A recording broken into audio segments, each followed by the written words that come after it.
महाशिवरात्रि हिंदुओं का प्रमुख और पवित्र त्योहार है।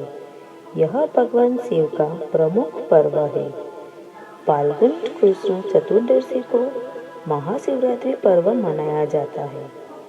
माना जाता है कि सृष्टि का प्रारंभ इसी दिन से हुआ था। पौराणिक कथाओं के अनुसार इस दिन सृष्टि का आरंभ अग्निलिंग के उदय से हुआ था। इसी दिन भगवान शिव का विवाह देवी पार्वती के साथ हुआ था।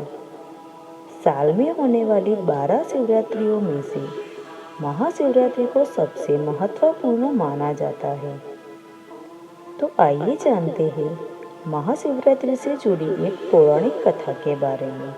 एक बार पार्वती जी ने भगवान शिव शंकर से पूछा, ऐसा कौन सा श्रेष्ठ तथा सरल व्रत पूजन है जिससे मृत्युलोक के प्राणी आपकी कृपा सहज ही प्राप्त कर लेते हैं। उत्तर में शिव जी ने पार्वती जी को शिवरात्रि के व्रत का विधान बताकर यह कथा सुनाई। एक बार चित्रबनु नामक एक शिकारी था। पशुओं की हत्या करके वह अपने कुटुंब का पालन पोषण करता था। वह एक साहूकार का ऋणी था, लेकिन उसका ऋण समय पर चुका न सका। क्रोधित साहूकार ने शिकारी को शिव मठ में बंदी बना लिया। संयोग से उस दिन शिवरात्रि थी। शिकारी ध्यानमग्न होकर शिव संबंधी धार्मिक बातें सुनता रहा। चतुर्दशी को शिवरात्रि व्रत की कथा भी सुनी। संध्या होते ही साहूकार ने उसे अपने पास बुलाया और ऋण चुकाने के विषय में बात की। शिकारी अगले दिन सारा ऋण लौटा देने का वचन देकर बंधन से छूट गया। अपनी दिनचर्या की भांति वह जंगल में शिकार के लिए निकला, लेकिन दिन भर बंदी गृह में रहने के कारण भूख प्यास से व्याकुल था। शिकार करने के लिए वह एक तालाब के किनारे बेल वृक्ष पर पड़ाव बनाने लगा। बेल वृक्ष के नीचे शिवलिंग था, जो बिल्व पत्रों से ढंका हुआ था। शिकारी को उसका पता न चला।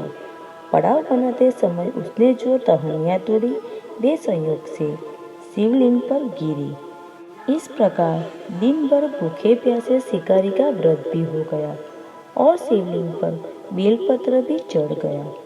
एक पहर रात्रि बीत जाने पर एक गर्भिणी मुर्गी तालाब पर पानी पीने पहुंची। शिकारी ने धनुष पर तीर चढ़ाकर जो ही प्रत्यंचा खींची, मृगी बोली, मैं गर्भिणी हूँ, शीघ्र ही प्रसव करूंगी। तुम एक साथ 2 जीवों की हत्या करोगे, जो ठीक नहीं होगा। मैं बच्चे को जन्म देकर शीघ्र ही तुम्हारे समक्ष प्रस्तुत हो जाऊंगी, तब मुझे मार लेना। शिकारी ने प्रत्यंचा ढीली कर दी और मुर्गी जंगली झाड़ियों में लुप्त हो गई। कुछ ही देर बाद एक और मुर्गी उधर से निकली। शिकारी की प्रसन्नता का ठिकाना न रहा। समीप आने पर उसने धनुष पर बाण चढ़ाया। तब उसे देखकर मृगी विनम्रता पूर्वक निवेदन किया, हे पारधी, मैं थोड़ी देर पहले ही ऋतु से निवृत्त हुई हूँ। मैं अपने पति से मिलकर शीघ्र ही तुम्हारे पास आ जाऊंगी। शिकारी ने उसे भी जाने दिया। 2 बार शिकार खोकर वह चिंता में पड़ गया। रात्रि का आखिरी पहर भी बीत रहा था। तभी एक अन्य मृगी अपने बच्चों के साथ उधर से निकली। शिकारी के लिए यह स्वर्णिम अवसर था। उसने धनुष पर तीर चढ़ाने में देर नहीं लगाई। वह तीर छोड़ने ही वाला था कि मुर्गी बोली, हे पारधी, मैं इन बच्चों को इनके पिता के हवाले करके लौट आऊंगी। इस समय शिकारी हंसा और बोला, सामने आए शिकार को छोड़ दूं, मैं ऐसा मूर्ख नहीं हूँ। इससे पहले 2 बार अपना शिकार खो चुका हूँ। मेरे बच्चे भूख प्यास से तड़प रहे होंगे। उत्तर में मुर्गी ने कहा, जैसे तुम्हें अपने बच्चों की ममता सता रही है, ठीक वैसे ही मुझे भी उनकी चिंता हो रही है।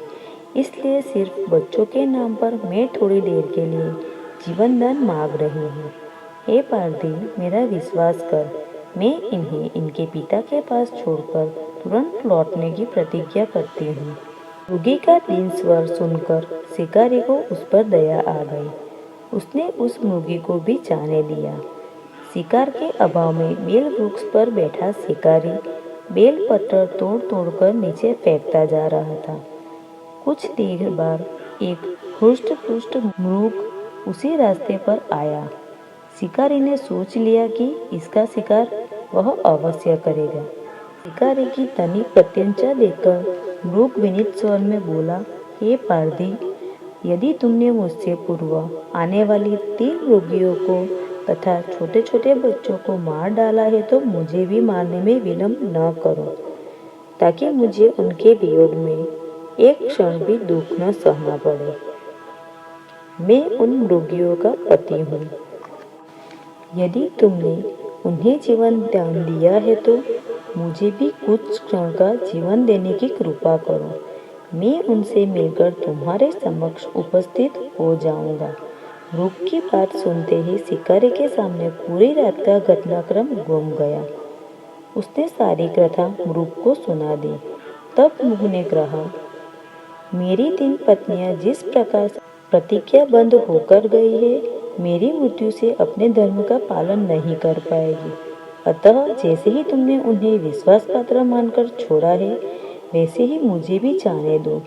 मैं अब उनके साथ तुम्हारे सामने शीघ्र ही उपस्थित होता हूँ। उपवास, रात्रि जागरण तथा शिवलिंग पर बेलपत्र चढ़ने से शिकारी का हिंसक हृदय निर्मल हो गया था। उसमें भगवत शक्ति का वास हो गया था। धनुष तथा बाण उसके हाथ से सहज ही छूट गया।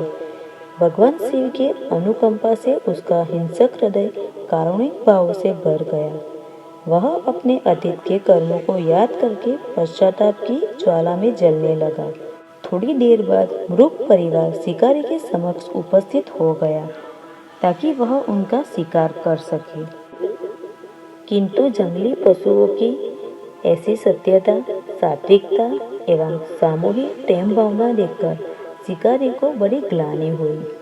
उसके नेत्रों से आंसुओं की धारा बहने लगी। उस मृग परिवार को न मारकर शिकारी ने अपने कठोर हृदय को जीव हिंसा से हटा सदा के लिए कोमल एवं दयालु बना लिया। देवलोक से समस्त देव समाज भी इस घटना को देख रहे थे। घटना की परिणति होती ही देवी देवताओं ने पुष्प वर्षा की। तब शिकारी तथा मृग परिवार मोक्ष को प्राप्त हो गई।